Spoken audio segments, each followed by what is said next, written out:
Hello friends, this is my backpack. I've used it more or less daily for literally half of my life. It's been a very good backpack, but it's starting to show some, shall we say, signs of wear. Okay, it's basically falling apart. I got this really stupid idea of a wooden backpack into my head. I haven't seen anyone make one and maybe there's a good reason for it, but I just have to give it a try. So let's get sketching. How do you like my new wood-covered sketchbook, by the way? I tried a bit of bookbinding, it was really fun. Might give it another go and make a video on it sometime. Anyway, I'm picturing a pretty basic box with a sloped lid so rain can run off. The bottom will be dovetailed to the sides and there will be some sort of foot, so there's an air gap under it when it's put down, in case the underside gets wet. For the front, I'm thinking horizontal slats shiplapped together.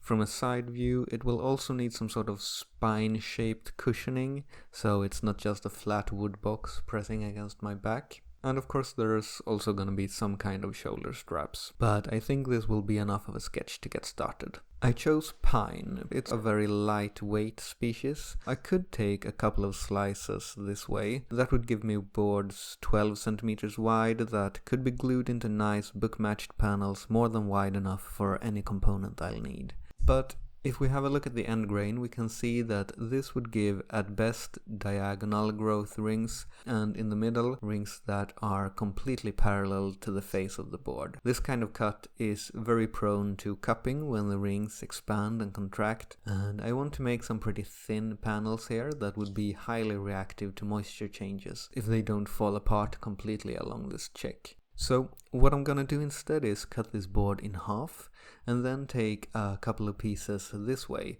radially to the growth rings. The pith right here can be removed, that's just gonna twist and crack otherwise, and then I can also get a few slices here, also radially to how the tree grew. Growth rings are now more or less square to the face of the boards, and when they inevitably expand and contract a bit, it will not cause nearly as much cupping and warping. Once glued up, a few pieces side by side will have turned this flat-sawn old beam into nice, stable quarter-sawn panels. Since you were all so supportive of me using a few more machines now and then in my previous video, I decided to get this knocked out on the bandsaw. If all you have is a handsaw, that works just as well. There is nothing you can't do with hand tools, and there is so much satisfaction to get from making long rip cuts by hand. This time the bandsaw allowed me to get this project done during my summer break before the next semester of my art studies, which I might not have been able to do without it. I made my parts 10mm thick, about 3/8. They will be planed down quite a bit, but when doing thin panel glue-ups, it's good to have plenty of extra thickness to work with. With all my quarter-sawn pieces cut, I began planning where to take my parts.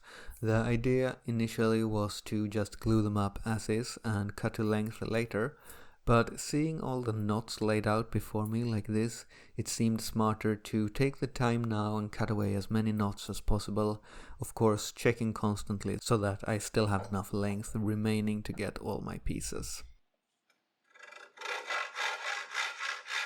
After cutting them all to rough length, I went through each panel and decided how the boards would be laid out in the glue-up, trying to place heartwood against heartwood, sapwood against sapwood, and find book matches where possible. I'm essentially making my own glue lamp panels here, but the grain selection through the quarter sawing process and a bit of thought put into placement of the pieces sets a handmade glue lamp apart from the industrially mass-produced, where they don't take these things into concern and therefore end up with a product that is neither visually pleasing nor dimensionally stable. When I was happy with the composition, I labeled each joint and then planed the edges one pair at a time. You've probably seen this trick before, but this way it's not super critical that the edges end up square, because deviations will cancel each other out when the joint is closed. I still want to be squarish though, not way out. That would cause other problems, like parts starting to slide against each other in the clamps. But checking squareness against the rough sawn face is good enough when you plane both edges together like this. and then I could glue them up. This is actually two separate panels that I'll be clamping at the same time, just to make use of the clamps that I have.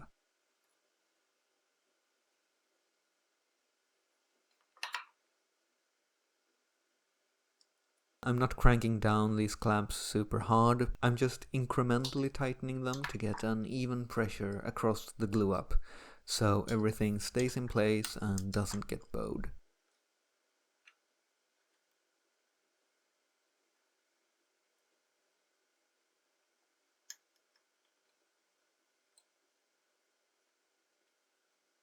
While that is drying, I'll get some planing done on the slats for the front of the box.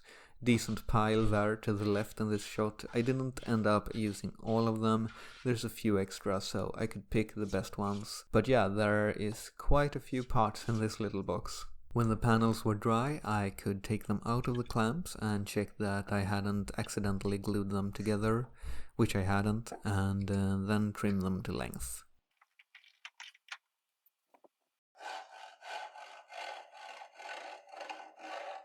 A chisel that is too dull for cutting wood is pretty good for removing squeeze out, I think. No risk of digging into the wood then. And then the panel can be flattened. I would use a scrub plane for this sort of thing normally, but with a bunch of laminated pieces like these, the grain is probably going in different directions, and with how thin these panels are, I don't want to risk any deep tear out. You can choose the placement of the boards with planing direction in mind. Sometimes I do that, but that puts too much limitation on the aesthetics of the panel for my taste. Usually that means no book matches, for example. So I'd rather have the freedom to compose the grain however I want, and then spend a bit more time with a more finely set plane to avoid the tear out. Then I marked the thickness. For now I went with 6mm, a 1/4 inch, and on this side I did go for the scrub plane. Now that the opposite side was flat and I had a line to aim for, I knew I had plenty of margin to get rid of any tear out.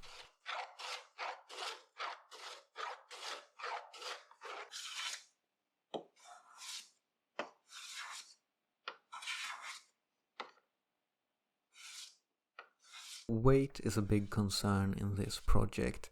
If my box ends up 10 times heavier than a fabric backpack, I won't be inclined to use it. So I weighed my old bag as a baseline. The block of wood is just to lift the bag up so I can see the scale. It is zeroed out, so this is the reading for the old backpack. Then I stacked the parts for the new one on the scale to see where I was at. And including this piece of 3mm plywood for the back panel, it was more than twice as heavy. A bigger difference than I wanted to accept, so I had some thinking to do.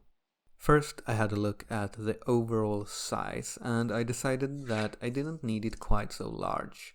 I cut down the length to 250mm and the height to 350, which would end up being the final overall measurements. The width was sized for a specific item, my camera bag. This would not be close to halving the weight though. I also had to bring down the thickness of the parts even further. Having hand planed things up to this point, I decided to pass them through the planer here. I took the floor, lid and front boards down to 5mm, and the side walls were pushed to 4mm. I knew I would be challenging myself to make this box lightweight, but I didn't expect to go that thin. Going back on the scale, the parts now came to about 50% more than the fabric bag, and I decided that this would have to be good enough.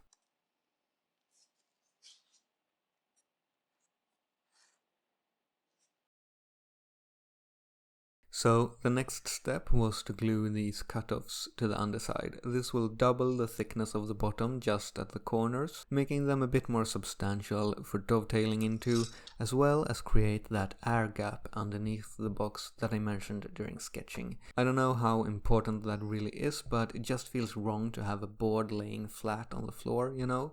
This kinda gives the box feet, making it feel a bit more like furniture. After drying, I squared the ends of these on the shooting board and made a transition on the underside blocks using a round plane. The sides of the box were also shot square, preparing them for dovetails.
The next piece is something to hold the ends of the shiplapped front boards, and I cut this groove on the table saw just because I don't have a thin enough iron for my grooving plane. I cut them to length,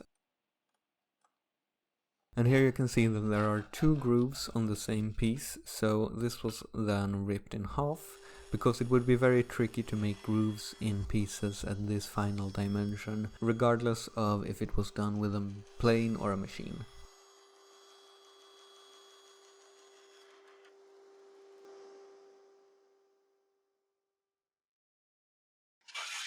The bandsawn face was planed smooth, and then we're done with these for the moment, and it's time to cut an angle into the box sides. This is no specific angle, just as steep as I could make it, while still having the lid overhang slightly.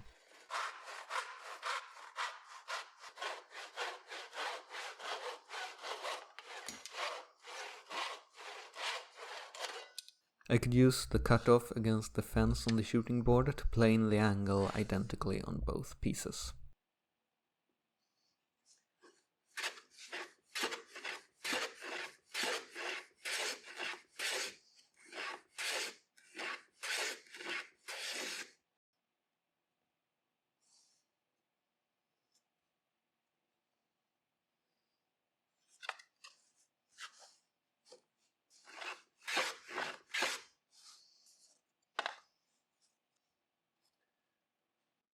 I then moved on to the front boards, planing them to final width in preparation for shiplap joints.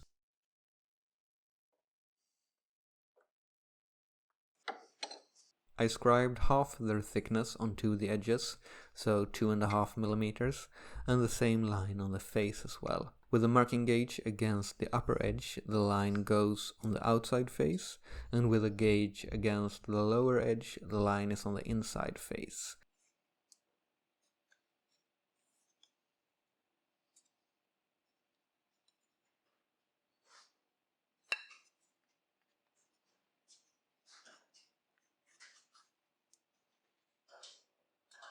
A fenced rebate plane or Philister plane like the Stanley 78 is really nice for this kind of job, but it can also be done with a simple wooden version with fingers as a fence. The same plane can then be used to chamfer the outside edge, so there's not a horizontal shelf for rainwater to gather on. Apologies for the background sound here, somebody was using the dust collector and that is a bit too much for my audio program's noise reduction to handle.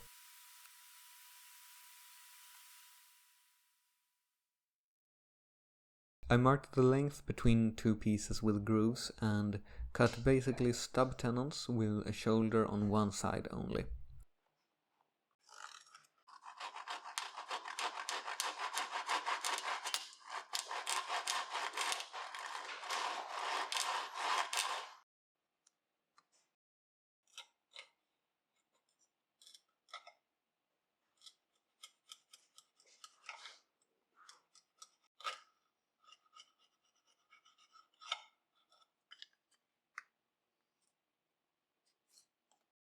Then I could glue these up to a panel.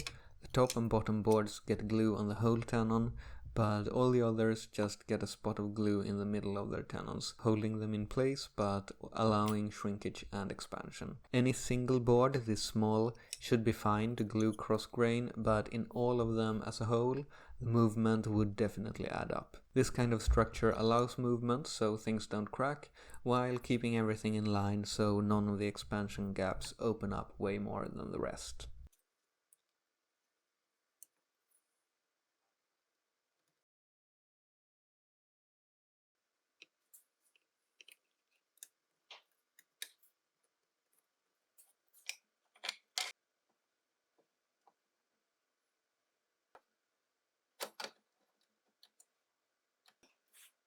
I also need a back panel, and this is where that plywood piece you saw earlier comes in, and it will be framed all around by groove pieces, so these need tiny stub tenons as well.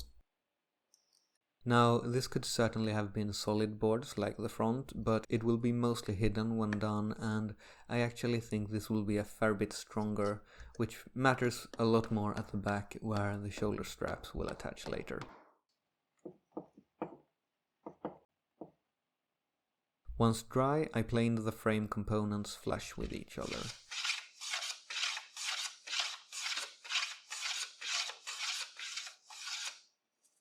And on the front panel, the boards were cleaned up with card scraper to remove the last pencil marks.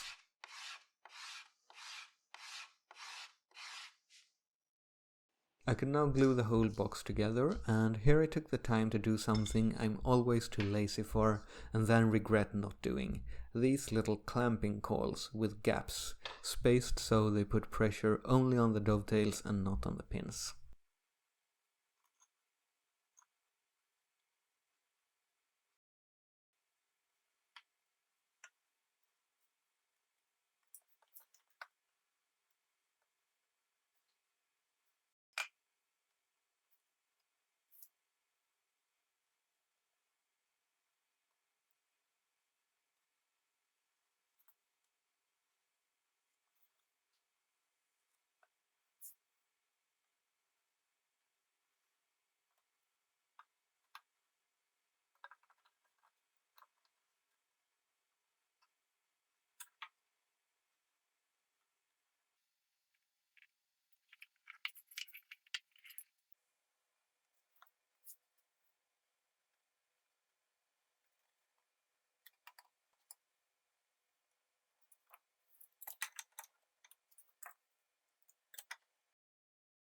Starting to look like a box now. Bit of flush planing to bring everything together.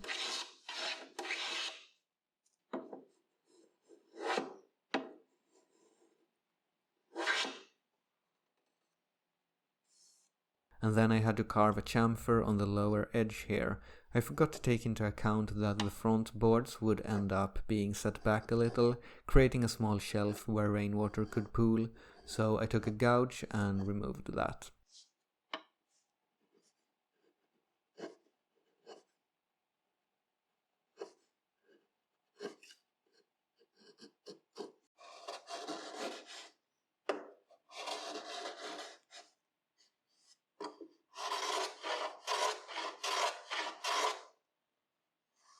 Next I took the front panel down to match the angle of the side walls, first with a chisel and then with planes.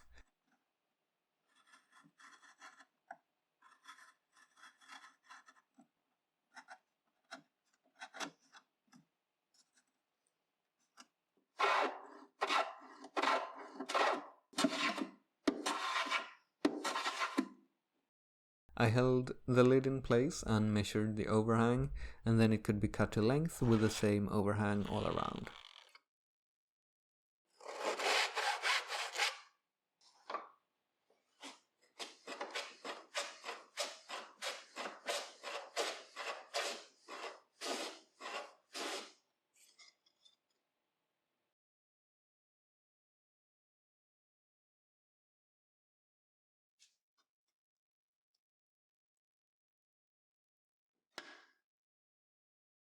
The last wooden component I need is a curved piece, or two identical ones to be precise, to create an air gap between the box and my back with the help of some textile straps.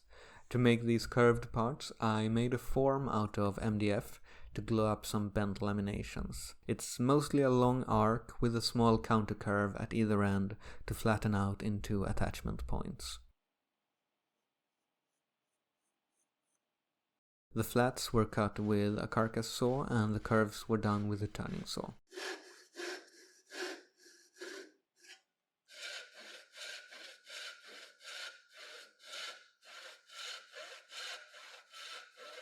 I made sure the flats were in plane using fittingly a plane, and then faired the curves with a spoke shave. The actual parts will be made from 5 layers of veneer. I lined the piece up with the edge of the bench so I could use a marking gauge to cut it into strips. These were then glued together in the form to make a pair of really strong but thin curves.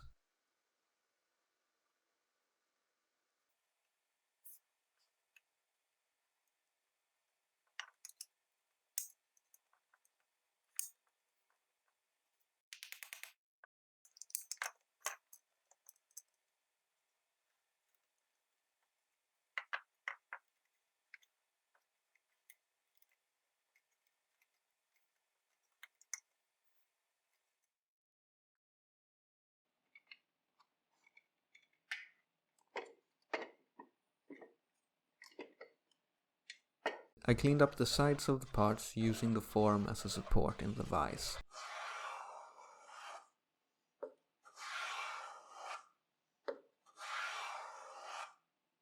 After making another one, I taped them together to cut them to length.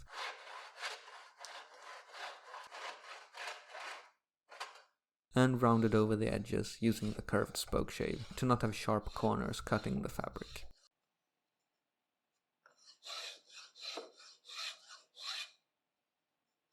A bit of glue and pressure and they are stuck to the box.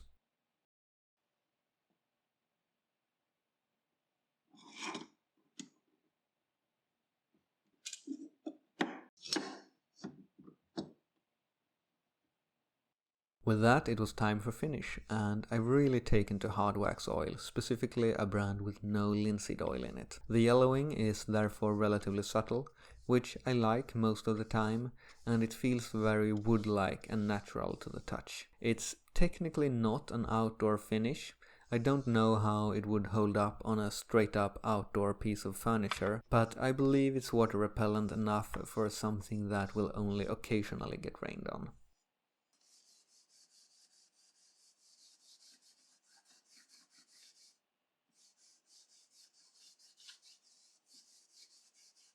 And we gotta have a dovetail oiling shot, of course.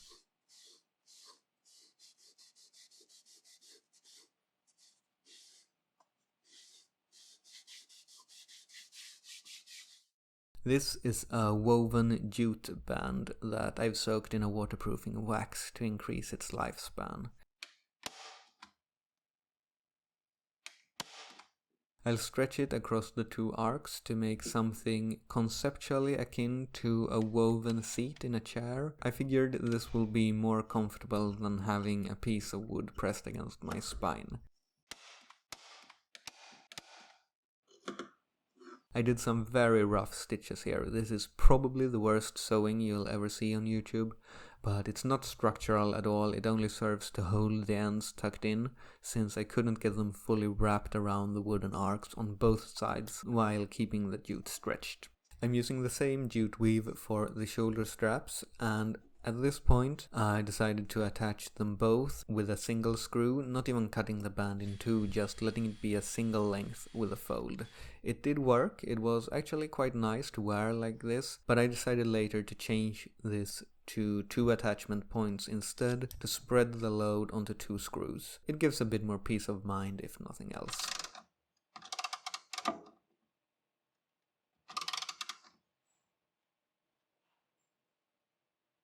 The other ends of the straps also get a screw each.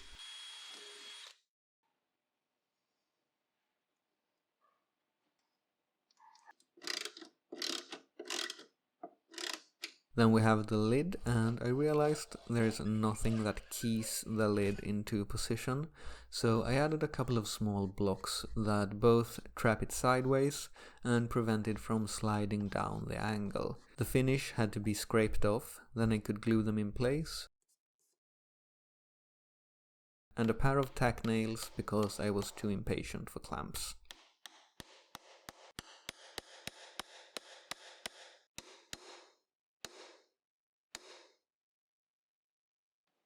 So now it keys into place nice and snug.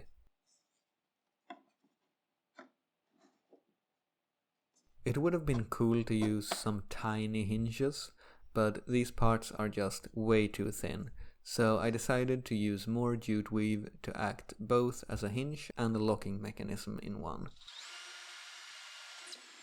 Another hole for a screw, then I clamped the strap in position to be able to separate the fibers in the right place. I guess calling it a hinge is a bit generous, but it keeps the lid attached and allows it to open. That's close enough to me.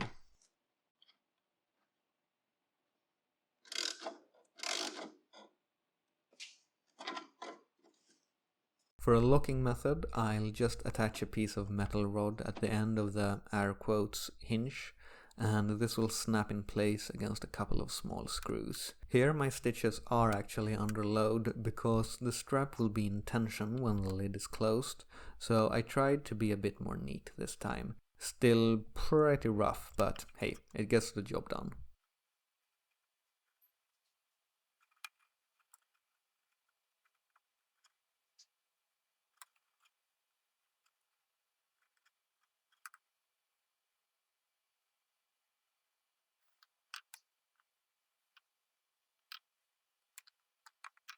I measured in from the sides to get the screws placed symmetrically, then used the strap to find the vertical position.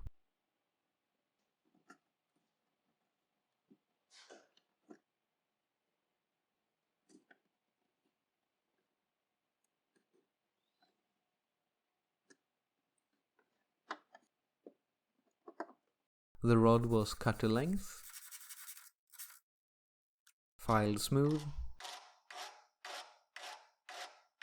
and inserted back into the loop. And there we have it. My new backpack, ready for backpacking, I suppose. It's surprisingly comfy, at least when it isn't too heavily loaded, and quite stylish if I may say so myself. Final weight, including straps and everything, turned out at 1,165 grams, 25-ish% heavier than my old fabric bag. It was really interesting to challenge myself with pushing the weight down. I think I tend to over-dimension my components and underestimate the strength of wood, and this was a good exercise in keeping the parts thin. Thanks for watching, and I'll see you later.